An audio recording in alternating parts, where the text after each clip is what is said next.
ضرورت اس بات کی ہے کہ احتیاط برتیں۔ اب تھوڑا سا پروگرام میں آگے بڑھتے ہیں اور امریکہ ایران کے تناظر میں کیا کچھ ہو رہا ہے ذرا اس کی بات کر لیتے ہیں۔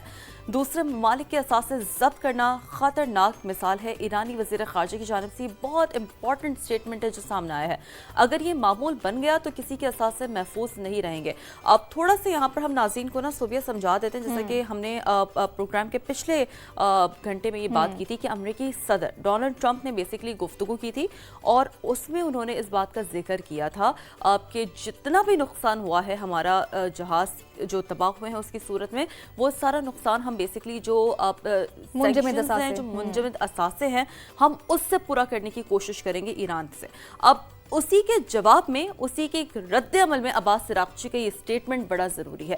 اس عمل کے نتائج انتشار اور عدم استحکام کی صورت میں نکلیں گے۔ عباس عراقچی نے بیسیکلی امریکی صدر ڈونلڈ ٹرمپ کے اس بیان پر اپنا رد عمل دیا ہے۔ اچھا، اب ایرانی وزیر خارجہ کا اثاثوں سے متعلق ٹرمپ کے بیان پر کہتے ہیں نا کہ ایک سخت رد عمل اس فارم میں سامنے آیا ہے کہ اگر یہ پریزیڈنٹ سیٹ ہو گیا تو پھر یقینی طور پر چیزیں آگے پہ بہت زیادہ مشکلات کی جانب بڑھ سکتی ہیں۔ بالکل ایسے شیری، اور ہم یہی ایکسپیکٹ کیا جا رہا تھا کہ ادھر سے بھی دوسری جانب سے بھی ایک سخت رد عمل ہی سامنے آئے گا، اور اب ہم نے دیکھ بھی لیا ہے کہ ایک سخت ترین رد عمل سامنے آیا ہے، اور انہوں نے یہ واضح کیا بلکہ ایک وارننگ دی ہے اگر اس طرح کے ایک سینٹیمنٹ سیٹ کر دیا گیا، ایک ایگزامپل سیٹ کر دی گئی تو پھر کسی کے بھی اثاثے وہ محفوظ نہیں رہیں گے۔